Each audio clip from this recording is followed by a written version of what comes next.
Let's find the story of Esther in our Bibles. It's easy to remember where we can find Esther's story because it's in the book named after her.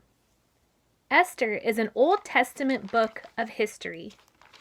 It has 8 chapters, but today we will be in the first 2 chapters.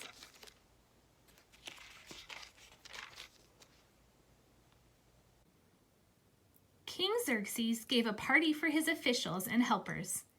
He called for Queen Vashti to join the celebration, but she refused. She was sent away and forbidden to be in the palace. Later, after the king's anger was gone, his servants suggested he choose a new queen. Among the girls to be presented before the king was Esther,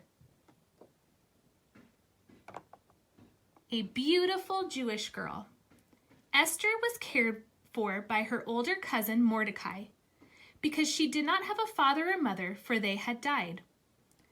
Mordecai instructed Esther not to tell anyone she was Jewish. The king saw that Esther was beautiful.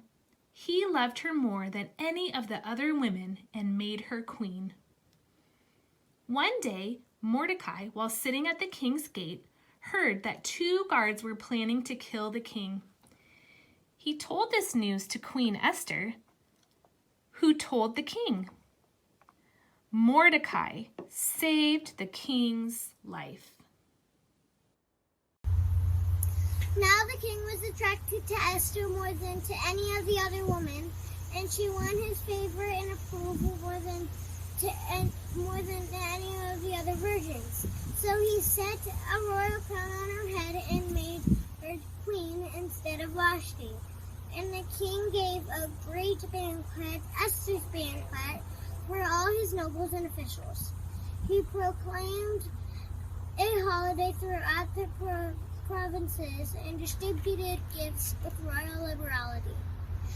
Esther 2:17 through 18. Thank you.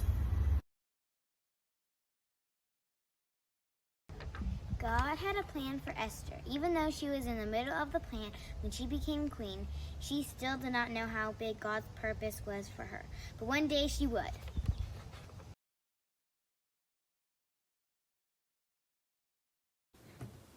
Trust in the Lord with all your heart, and do not lean on your own understanding.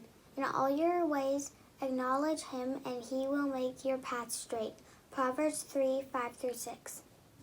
This verse tells us that we should always trust that God knows what he is doing. There will be times when you don't understand why he is doing certain things in your life, and it just won't make sense to you. Keep your eyes and your focus on God, though, and he will make your path straight.